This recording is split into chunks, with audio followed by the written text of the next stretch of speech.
शन्नो मित्रः शं वरुणः शन्नो भवत्वर्यमा शन्न इन्द्रो बृहस्पतिः शन्नो विष्णुरुक्रमः ॐ शान्ति शान्ति शान्तिः।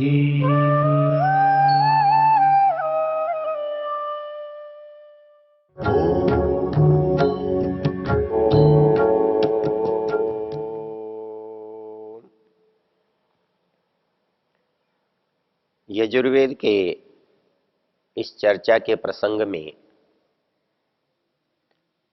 31वें अध्याय के मंत्र पर हम विचार कर रहे हैं। मंत्र की शब्दावली है प्रजापतिश्चरति गर्भे अंतर्जायमानो बहुधा विजायते। शब्द में तो सारी ही बातें कही रही हैं।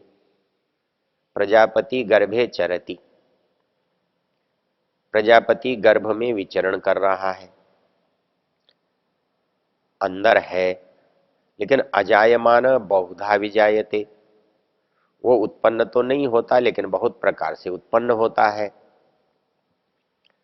तस्य योनिम परिपश्यन्ति धीरः, धीर लोग विद्वान लोग उस मूल स्थान में उसको देखते हैं। तस्य योनिम परिपश्यन्ति धीरः तस्मिन् तस्थुर भुवनानि विश्वा, सारे सारे की भुवनानि भुवन या लोक विश्वानी समस्त तस्मिन् तस्थु उसके अंदर रहते हैं। अब इन शब्दों की संगति कैसे लगे? एक प्रश्न है, तस्मिन् विश्वानी भुवनानि तस्थु, उसमें सारे भुवन विद्यमान है। अब जो लोग ये मानते हैं, यहां जो मान्यता का प्रश्न उत्पन्न होता है, विचार के लिए अवसर जो उत्पन्न होता है, वो सिद्धांत की दृष्टि से होता है। जो लोग ये मानते हैं कि जीव भिन्न है, ईश्वर की सत्ता भिन्न है, प्रकृति की सत्ता भिन्न है, उनकी संगति सहज भाव से लग सकती है, क्योंकि उनकी संगति लगाने के लिए कोई कठिनाई नहीं है। वहां संगति लगती है प्रजापति गर्भे चरति, जीवात्मा के अंदर भी प्रजापति का आवास है, इसके अंदर वह विद्यमान है। अंतर अजायमानो बहुधा विजायते, और इसके उत्पन्न होने के कारण वह बहुत प्रकार से उत्पन्न हो रहा है। इस बात को कौन समझता है? जो समझता है वो धीर है, विद्वान है, समझदार है। इसलिए क्योंकि वो उस लक्षणों को देख करके वो जानता है, उसको समझ रहा है, पहचान रहा है। हमको पहचानना है। जो उसे पहचान लेता है उसकी वो समझ में आ जाता है। अब इसमें जो लोग स्थूल बुद्धि से बात करते हैं कि परमेश्वर अवतार लेता है, गर्भ में जाता है, परमेश्वर पूरे ब्रह्म को आप प्रकृति सहित मान ले या प्रकृति और जीवात्मा से भिन्न ब्रह्म को मान ले, दोनों ही परिस्थिति में ब्रह्म गर्भ में नहीं आ सकता, क्योंकि ब्रह्म अपने आप में अखंड एक रस है। जब अखंड एक रस और एक है तो वो क्या गर्भ में है या नहीं है? आना उस वस्तु का होता है जहां पर वो पहले से न हो, जाना उस वस्तु का होता है बाद में वह न रहे। लेकिन गर्भ में वह पहले से है, तो उसका आना और जाना कैसे बनेगा? न वो गर्भ में गया न जा सकता, क्योंकि जाएगा वहां जहां वो है नहीं। तो इसलिए गर्भे अंतः का अभिप्राय कि वो पैदा होने के लिए गर्भ में गया है, ये तर्क और युक्तियों से परे की बात है। जो लोग ये मानते हैं कि वही अकेला है और उसी की सत्ता है, तो भी गलत है, क्योंकि उसको जब उत्पन्न संसार के साथ होना है तो उसका गर्भ तो हिरण्य गर्भ है। इस गर्भ की उसे कहां से आवश्यकता पड़ती है? हमको जो चीज अपनानी होती है, जो अच्छी लगती है, उसे हम अपने जैसा समझते हैं, स्वयं से उसकी तुलना करते हैं और उसको स्वयं जैसा कल्पित करते हैं। और हमको लगता है कि कुछ काम करने के लिए हमें हाथ चाहिए, कुछ कहीं जाने के लिए हमें पैर चाहिए, सोचने देखने के लिए हमारे पास मस्तिष्क चाहिए, इंद्रियां चाहिए। ये विचार हमारे मन में आता है तो हमको उसके साथ भी यही बातें कल्पना में आती हैं। लेकिन एक रोचक बात यह है, जो सामर्थ्य है हमारा वो हम में है, इंद्रियों में नहीं। सामर्थ्य इंद्रियों की संपत्ति नहीं है। इंद्रियां जड़ है, इंद्रियां पराधीन है और इंद्रियां असमर्थ है। लेकिन ये एक समर्थ से, चेतन से जुड़ करके इनमें चेतन का भाव आता है, चैतन्य आता है। इसलिए ये सोचना कि उसको भी इंद्रियों की आवश्यकता है, ये बात संगत नहीं होती। क्यों नहीं होती? इसको एक आसान शब्द से समझ सकते हैं। संस्कृत की एक विशेषता है, शब्द के अंदर ही उसका अभिप्राय छिपा रहता है और उस अभिप्राय से हम उसके रहस्य को बड़े आसानी से समझ लेते हैं। ये हाथ पैर आंख नाक कान, इनको हम इंद्रियां कहते हैं। लेकिन यदि आप इसके मूल में जाएं कि इसको इंद्रियां कहते ही क्यों है, तो इसकी व्याख्या में एक बात निकल कर आती है,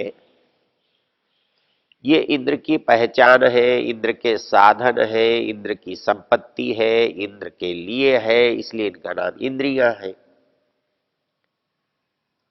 इसका मतलब इंद्रियां इनको इसलिए कहते हैं, इनका इंद्र से संबंध है। इंद्र से संबंध होने के कारण इनको इंद्रिय कहते हैं और इन्हीं इंद्रियों से वो पहचाना जाता है। अर्थात एक व्यक्ति जीवित है, यह कैसे पहचाना जाता है? उसकी प्रतिक्रिया करने से, चलने से, बोलने से, देखने से, करने से, हिलने से, इस तरह से वो कहते हैं जिंदा है। और यदि ये क्रिया न करे तो उसे कहेंगे मर गया। तो उसके होने को बता रही है ये इंद्रियां, इसलिए ये इंद्र की पहचान है। और इंद्र जो कुछ करता है वो किससे करता है? वो जाता है तो पैरों से जाता है, वो कुछ करता है तो हाथ से करता है, वो देखता है तो आंख से देखता है, वो सुनता है तो कान से सुनता है। तो ये आंख, नाक, कान, हाथ, पैर उसके साधन हुए। तो इंद्र के साधन होने से इनको इंद्रियां कहते हैं, और ये इंद्र की पहचान है, इसलिए भी इनको इंद्रियां कहते हैं। प्रश्न ये उठता है कि यदि ये सब चीजों की आवश्यकता परमेश्वर को है, तो परमेश्वर को भी इन्हीं से पहचाना चाहिए, हमें पहचाना जाना चाहिए। लेकिन क्या हाथ, पैर, आंख, नाक, कान देखकर उसको हम पहचानते हैं? ऐसा तो दिखाई नहीं देता। हाँ, ऐसा करके भी हम पहचान सकते हैं। वो कैसे पहचान सकते हैं? वो पहचान ऐसे सकते हैं कि संसार में हजारों, लाखों, करोड़ों आंखें हैं, लेकिन इनमें से किसी ने भी बनाई नहीं है। इनकी चली जाए तो कोई भी बनाता नहीं है। तो जिसने ये सब बनाई है, इनसे आप उसको समझ सकते हो। हमारे जितने साधन है वो हमारे बनाए हुए नहीं है।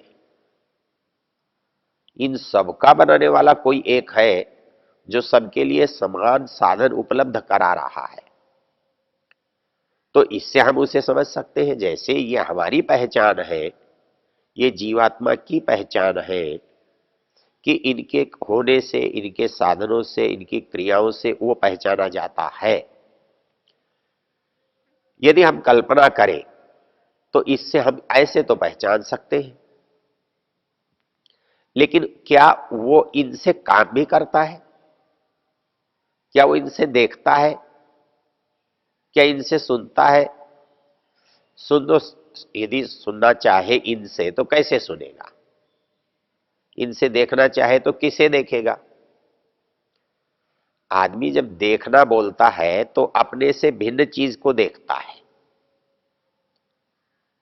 अपने से बाहर की चीज को सुनता है। जब जाता है तो जिस जगह नहीं होता है वहां जाता है। जाने की क्रिया उस प्रदेश से होती है जहां उसका अस्तित्व नहीं है। तो अब परमेश्वर के बारे में सोचकर देखा जाना चाहिए कि यदि वो जाए तो वो कौन सा प्रदेश होगा जहां उसका अस्तित्व था नहीं, वो उसे जाना पड़ेगा। वो कौन सी चीज वो देखेगा जहां पर वो है नहीं, जिसे देखने के लिए वहां पहुंचना पड़ेगा। तो वह कौन सी चीज है जो करनी है जहां उसका हाथ अब तक नहीं गया था, अब जाएगा।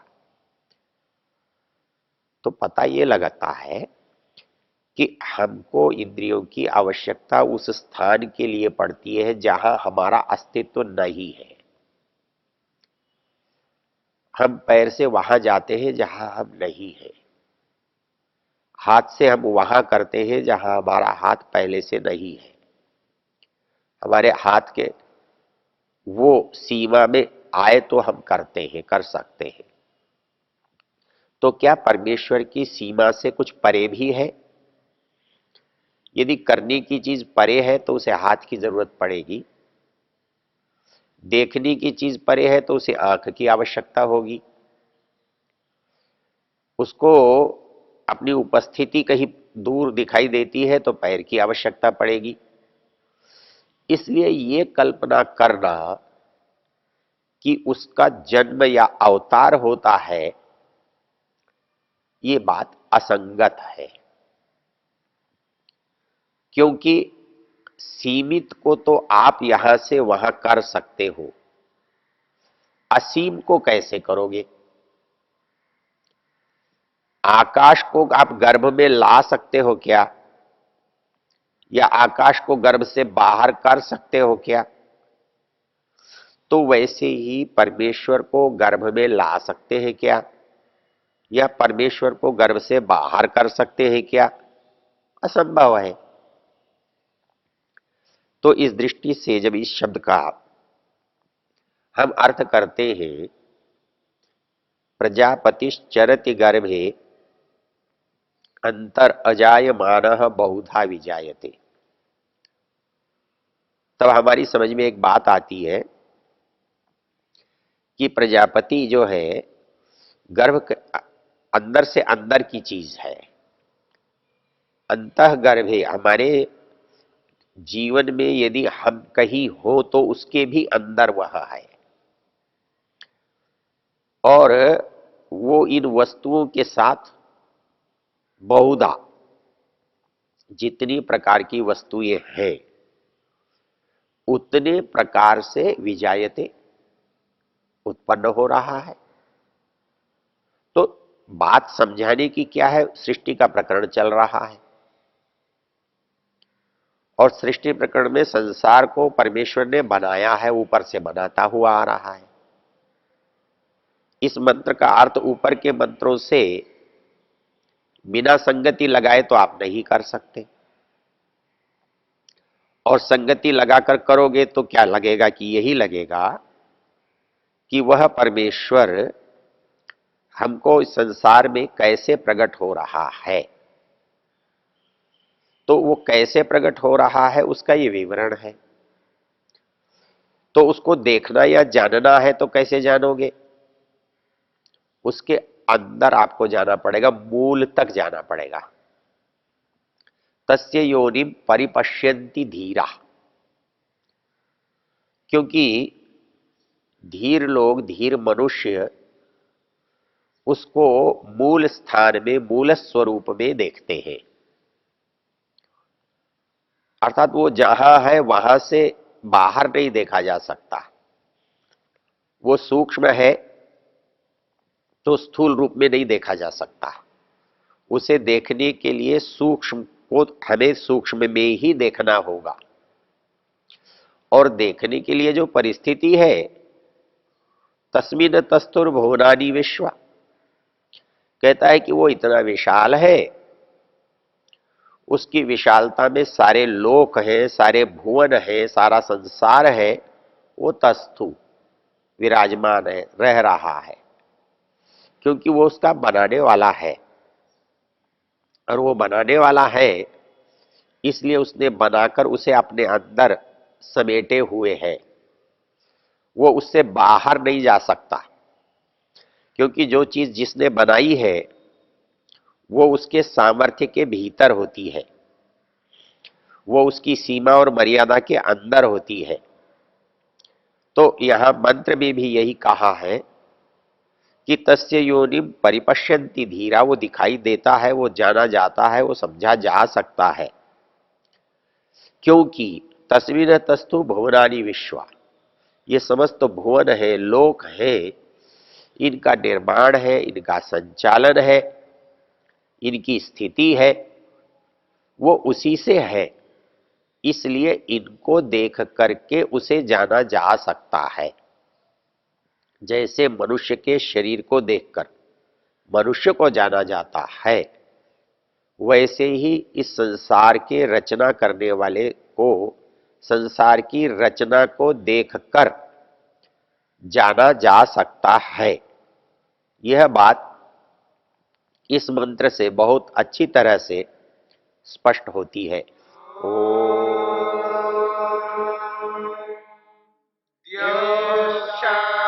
शांतिरंतरिक्षं शांतिर्पृथिवी शांतिरापः शांतिरोषधयः शांतिः वनस्पतयः शांतिर्विश्वे देवाः शांतिर्ब्रह्म शांति सर्वं शांति शांतिरेव शांति क्षमा शांतिरेधि। ओम शांति शांति शांति।